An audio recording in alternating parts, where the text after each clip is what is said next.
গল্প গুজব হলো, কথাবার্তা হলো, সকালবেলায় যাবেন তার আগে বলে যাচ্ছেন, বলে চাচা আমি তো মক্কা থেকে এসেছিলাম, আপনাকে আমি চিনতাম না, আপনি আমাকে চিনতেন না, আপনাকে আমি জানতাম না, আপনি আমাকে জানতেন না। আপনার বাড়িতে 2-4 দিন, 5 দিন, 10 দিন আমি মেহমানি করলাম, আপনার আমি জামাই হলাম, আপনি আমার শ্বশুর হলেন।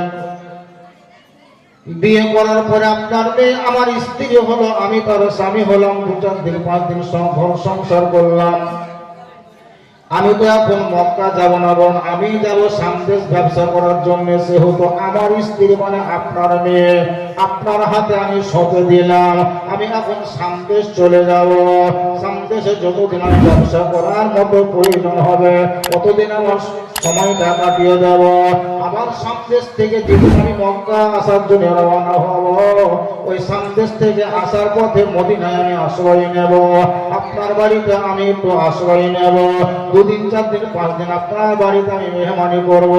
যেদিন আমি মদিনা থেকে মক্কা চলে যাব, সেই দিন আপনার মেয়ে আমার স্ত্রীকে আমি আমার বাড়ি নিয়ে চলে যাব।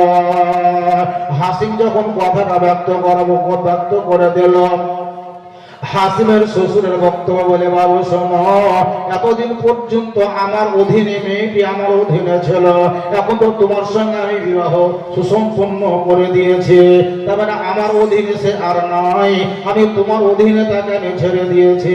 তোমার স্ত্রী তুমি যতদিন পর্যন্ত রাখার ইচ্ছা রাখতে পারো, যখন তোমার ইচ্ছা হবে তুমি তোমার বাপের বাড়ি, তোমার বাড়ি নিয়ে তুমি চলে যাবা। আমার কথা দেওয়ার কোনো প্রকাশ আসছে না, তবে আপনি আমার বক্তব্য, আমাদের মদিনাতে যে রীতিনীতি আছে, যেদিনই তার গর্ভে সন্তান ধারণ করবে, ওই সন্তানটা প্রসব যেন সেই সন্তানটা যেন আমার বাড়িতে ভূমিষ্ঠ হয়। হযরত হাসিম তিনি বললেন, অবশ্যই এই কথাটা মেনে নিলাম। হাসিম যেন মক্কা নয় মদিনা থেকে বিদায় নিলেন। সামদেশ উনি চলে গেলেন ব্যবসা করার জন্য। সামদেশে যতদিন প্রয়োজন হলো ব্যবসার সূত্রে সময়টা অতদিন পর্যন্ত কাটিয়ে দেওয়া হলো। বাড়ি আসার আগে যে সমস্ত মালপত্র ক্রয় করেছেন, আবার যেন উটের উপরে বোঝার মতো চাপিয়ে দিয়েছে। হাসিম বলছে, ভাই মুত্তালিব,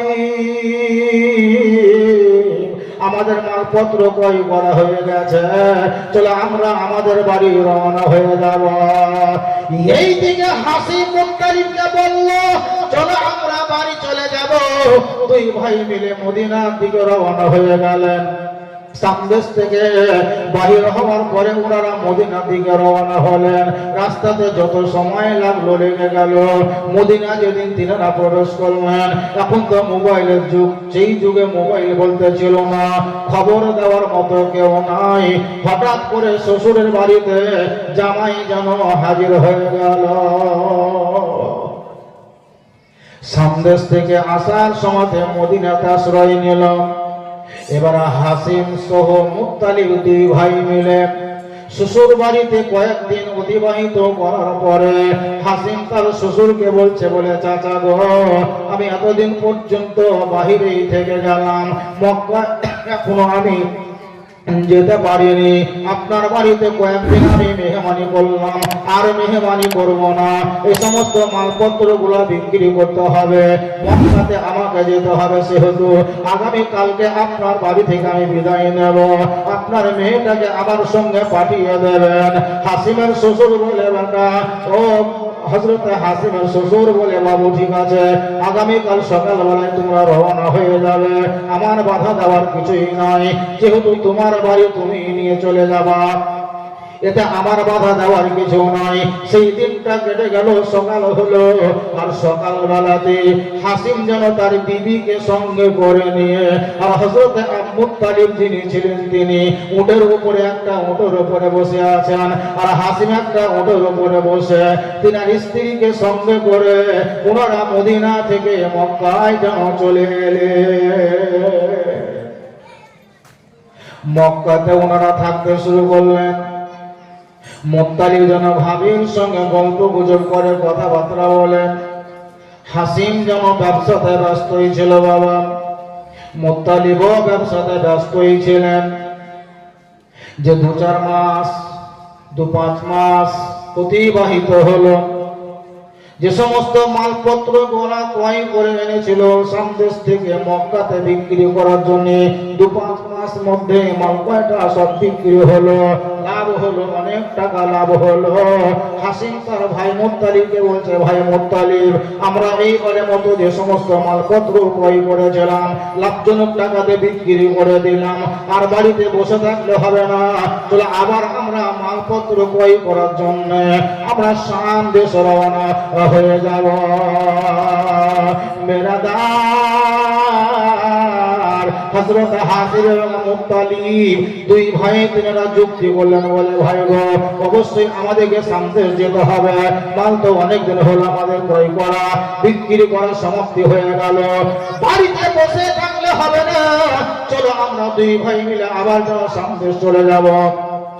এই সামদেশ যাওয়ার আগে হযরত হাসিম আব্দে মানাফ যে ছিলেন তিনার আব্বা মা ছিল, তাদের সঙ্গে যুক্তি হলো, বলে আব্বা, যেদিন তোমার বৌমার সঙ্গে আমার বিবাহ সম্পন্ন হয় সেই দিন চুক্তি করা ছিল, যেহেতু তার গর্ভে সন্তান আছে, চুক্তি করা আছে প্রথম সন্তান যেন বাপের বাড়িতে হয়। হযরত হাসিম বলছেন, আব্বা গো, আমার স্ত্রীকে আমি সঙ্গে করে নিয়ে যাব, আর মদিনাতে তার বাপের বাড়িতে রেখে 2-4 দিন তার বাড়িতে মেহমানি করার পরে আবার যেন সামদেশ চলে যাব।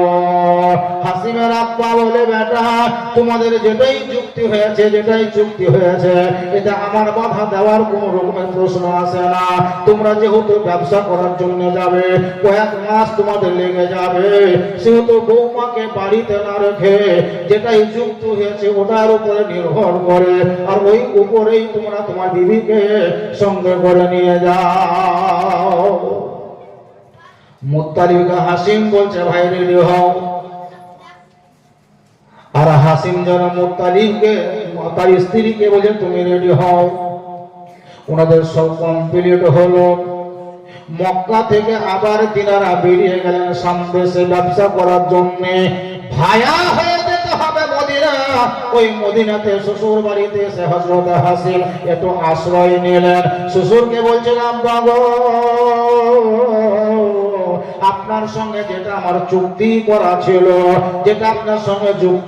ছিল, এই দেখেন আপনার মেয়েকে আমি এনেছি, আপনার মেয়ের গর্ভে সন্তান আছে, আমরা 2-4 দিন আপনার বাড়িতে মেহমানি করব, আর সামদেশ আমরা ব্যবসা করার জন্য যেন চলে যাব। আমার বিবি, আপনার মেয়ের গর্ভে সন্তান আছে, এই সন্তানটা আপনার বাড়িতে ভূমিষ্ঠ হবে, যার জন্য আমরা তাকে সঙ্গে করে এনেছি। 2-4 দিন শ্বশুর বাড়িতে যেন মেহমানি করা হলো, আর তারপরে আবার তিনারা মদিনা থেকে সামদেশ রওনা হলো।